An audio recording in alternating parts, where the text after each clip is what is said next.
So I was sitting in my study over here Thursday afternoon, and it was time to get serious about writing the sermon. And I had just opened up one of the commentaries. I had just cracked open my Bible. I'm ready. And it had been kind of an afternoon filled with distractions. I've been doing a lot of other things, but it was needed to happen.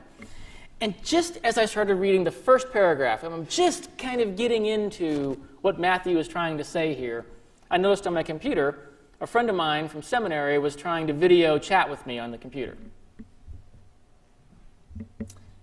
So I looked at my commentary, looked at the computer, looked back at the commentary, and I did what most of us would do. I commenced to chatting with my friend.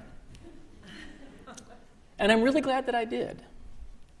See, my friend is a new pastor at a church in the Twin Cities. And as we talked, of course, our discussion naturally turned to the churches that we're serving and what's going on and all that. And I shared all the excitement about Wednesday evening worship services and suppers and all the great things that are going on here. And he looked excited, and he said he'd pray for us, and he was excited about that. And then he told me a story. Told me a story about one young woman who decided to start attending his church a few weeks ago. She lives 22 miles away. And I guess that isn't that unusual in a city the size of the Twin Cities. But she doesn't have a car. So she rode her bike 22 miles, one way, just to go to church. And not only that, see, he tells me that she wasn't sure how long it would take her to ride her bike across town. So she rode it to the church on Friday to kind of time her commute to see how long it would be, and then rode home on Friday. So can you imagine, through all that traffic, through the snow, through the ice, all of the perils that are involved in riding a bicycle in a big city, to go to church. Just to spend 1 hour in worship, she must have spent at least 2 hours on the road each way. And that story kind of grabbed me. And to be interrupted by a story like that when I was sitting down to write my sermon, just a few days before Epiphany, told me that God was at work. Because to me, this story of this young woman reminds me a lot of the story of the wise men. See, these wise men saw a star at its rising and traveled across wilderness and desert filled with peril, simply to adore this newborn baby, to pay homage to this new king. And this young woman heard of a small church across town and traveled across an urban jungle filled with peril on a bicycle to pay homage to Christ. Now, my friend didn't tell me why she had picked his church. Of all the churches in the Twin Cities, it strikes me that she could have found a closer one. But for whatever reason, she had been led across the city to that worshiping community. And in a similar manner, we aren't exactly sure why the wise men decided to follow that star, and exactly how they knew that the King of the Jews would be beneath it. But both of these stories speak of following God's light, following God's direction in our lives. The wise men saw a star, packed their things, began to head in its direction, simply to find out what was beneath it. And now here's something that I find interesting in this story. It seems that the star wasn't always shining for them for the duration of their journey. See, if the star was always there, why'd they stop and ask for directions? Why'd they stop and ask King Herod in Jerusalem where this new king of the Jews was supposed to be? They would have just followed the star until it led them to Christ. But only after they had spoken with Herod did the star reappear right over Bethlehem, or at least over the house where he was, just as Micah's prophecy had foretold.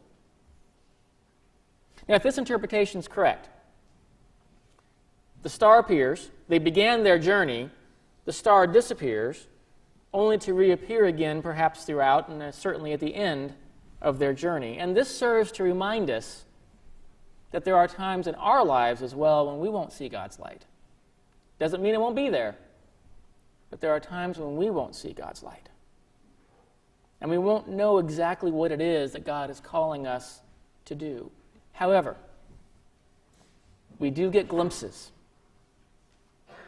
I mean, and who knows? Perhaps the star showed up intermittently throughout the wise men's journey, just enough to keep them on track.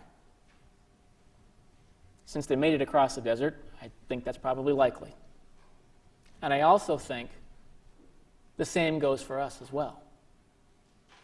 That God shows us the direction that we should go at times throughout our lives to keep us on track. And now I'm sure that the wise men would have appreciated a map and a GPS, but they didn't have that. What was it the youth said? There was a GPS was God's preceding star. Is that what it was? But that was the only GPS they had. And I'm certain that the young lady in the Twin Cities would have found her journey much easier if she'd had a car. And I'm certain that we would all find our journeys much easier if God would just simply spell out exactly what it is that we're supposed to do, where we're supposed to go, how we're supposed to get it done. But I don't know about you, but he doesn't for me. He didn't for the wise men. But just like the wise men, we have God's light. We have Christ. As the wise men saw the star and they were drawn to it, we have the light of Christ that draws us to him as well. We don't have detailed instructions, but we do have Christ. See, for the wise men, they looked up, they saw this light, and they began to follow. But it appears the light came and went. But they continued to follow.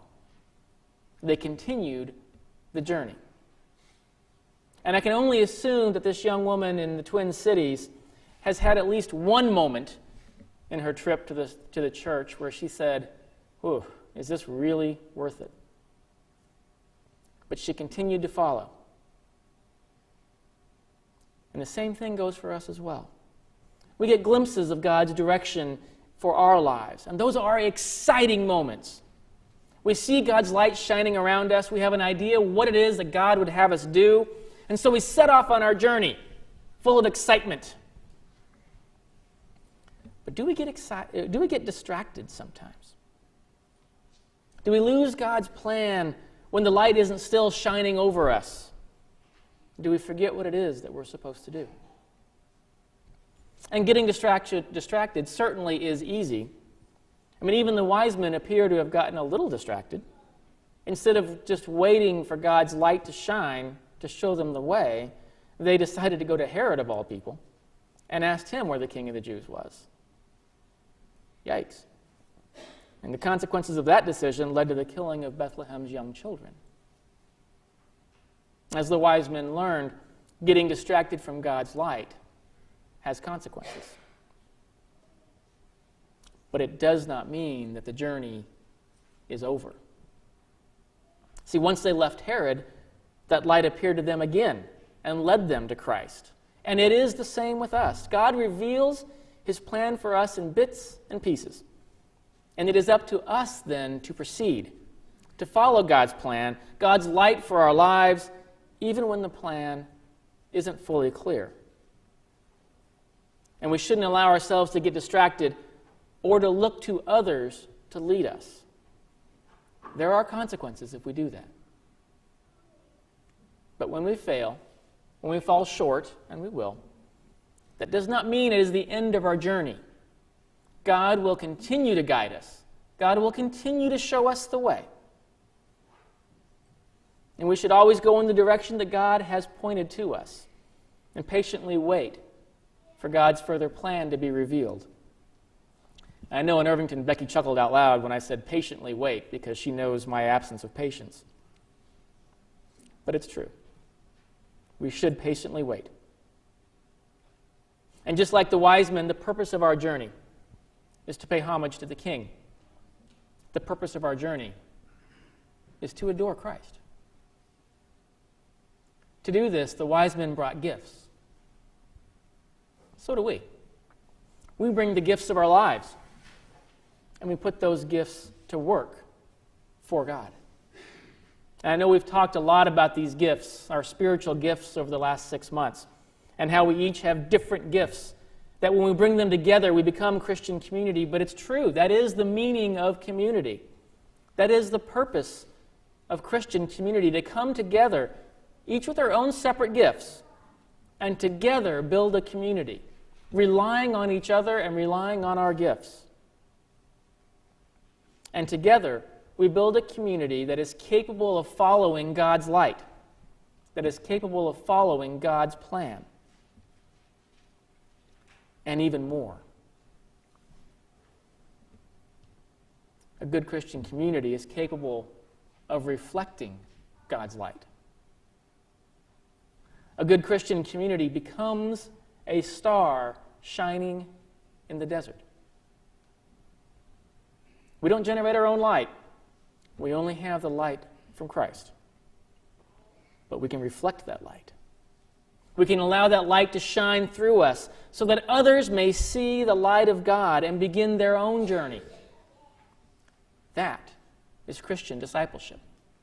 And that is our ultimate calling, to reflect the light of Christ so that others may follow, so that they may begin their own journey, a journey filled with perils and distractions, to be sure, but a journey that allows them to follow their calling from God. And that brings me to the response of my friend's church to this young woman on her bicycle. She continues to attend church with them, but she no longer rides her bike. After the first week, when the congregation heard of her 22-mile trek through the city, they offered to give her rides to and from the church each week. So now, one family a week makes 2 roughly 44-mile round trips from their house to hers and to the church each week. Because that is what Christian community does. This young woman saw light and knew that God wanted her to attend church with my friend. And then that Christian community reflected that light by going out of their way each week and giving her rides to and from church. Now, where will this end? Only God knows. We don't see the full picture. That light remains hidden. But this is a good example of God's light shining on someone, that person following their call from God, and then that Christian community rallying around that person, reflecting the light themselves, and allowing that person's call to happen. Safety and love. Now, is this what anyone in that community had expected? Well, that seems unlikely. But that's the thing about God's plan. It's rarely what we expect, what we anticipate. See, God's vision is so much greater than ours. God's plan so much exceeds our own vision. So our challenge becomes first to step away from our own vision and then allow God's light to show the way. And then to continue to follow God's light, even when we can't see it. And then to reflect God's light so that others may see the light of Christ. And yes, this is hard. But nothing is too hard for us because we have Christ on our side. So follow the light of Christ. Reflect the light of Christ.